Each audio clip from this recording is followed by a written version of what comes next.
Bom, ainda em metas terapêuticas individuais, tá? A literatura, e é importante você saber disso, é importante dividir isso com o paciente, admite que as limitações são muitas, né?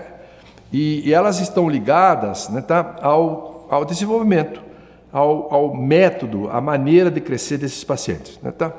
Vamos tratar hoje, esse artigo do Vanderlinde trata das longas e curtas, mas nós vamos tratar hoje do que esse artigo traz para os faces longas. Esse artigo foi traduzido aqui no Brasil, publicado na Dental Press em 1999, e é um artigo muito interessante, porque expressa, mais do que uma evidência científica, uma experiência enorme de um autor muito lúcido e que tratava com muita competência desses problemas das discrepâncias verticais. Tá? Então, a tese do Vanderlinde é que quando os componentes funcionais internos prevalecem sobre os externos, tá? O crescimento ocorrerá principalmente na direção caudal, levando ao aumento no espaço para os componentes funcionais internos. Então, na realidade, o que acontece com o paciente face longa é que há permanentemente um descompasso entre o continente e o conteúdo intrabucal. Ou seja, o conteúdo intrabucal tem dificuldades porque o continente é pequeno. E, portanto, vai haver o tempo inteiro uma demanda para que esses componentes internos tenham espaço e para que o continente seja expandido. E, obviamente, você vai ter problemas, né, com rotação horária da mandíbula, com falta de selamento labial, e é importante que a gente coloque essas coisas em ordem, o que faremos já em seguida. Né? Então, Vanderlinde chama a atenção de que a maior parte dos pacientes do padrão face longa, e de fato a maior parte dos pacientes do padrão face longa, obedecem a esse tipo de crescimento que está aqui, um côndilo que cresce na direção distal, uma inserção muscular feita a nível de ângulo que de certa forma restringe a rotação da mandíbula nesse sentido horário, mas que não consegue evitar a abertura do ângulo goníaco. E com isso nós temos uma divergência grande entre o ramo e o corpo, com a chanfradura antigoníaca marcada. E aqui na frente um crescimento excessivo de alvéolo no movimento compensatório dos incisivos inferiores para cima, tentando buscar contato oclusal.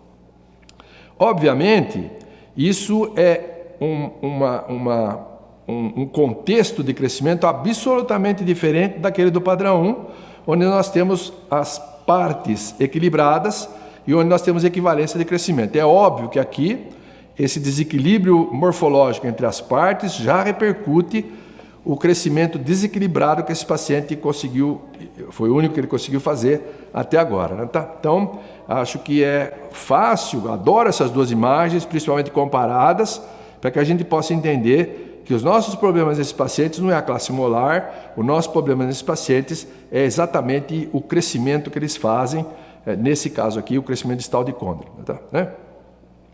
E você percebe que as setas vermelhas dizem respeito a locais onde nós temos pouquíssima competência de trabalho. Né? Então, se nós voltarmos lá, aquele complexo facial esquelético desenhado pelo Ele e pelo Hunter, nós vamos ver que na calvária e na base do crânio nós praticamente não temos capacidade terapêutica nenhuma, né? Na mandíbula, em termos de tamanho, também não, talvez posição e forma, e na maxila e no arco zigomático nós somos mais competentes, né, tá? Mas quando nós voltamos lá ao desenho que representa esquematicamente o face longa para o crescimento distal de côndilo, nós vamos ver que não há muito o que fazer na maxila dele, né, tá? Porque a maxila dele tá pouco envolvida, né, no problema primário, que é esse crescimento distal de uma maloclusão que se localiza abaixo do plano palatino. Portanto, essas setas vermelhas significam locais da localização da doença e limitações terapêuticas, já que as nossas possibilidades estão na zona verde, maxila e complexo nosso maxilar, e esse complexo, embora participe da maloclusão, não é agente primário, não é a principal preocupação nela. Né?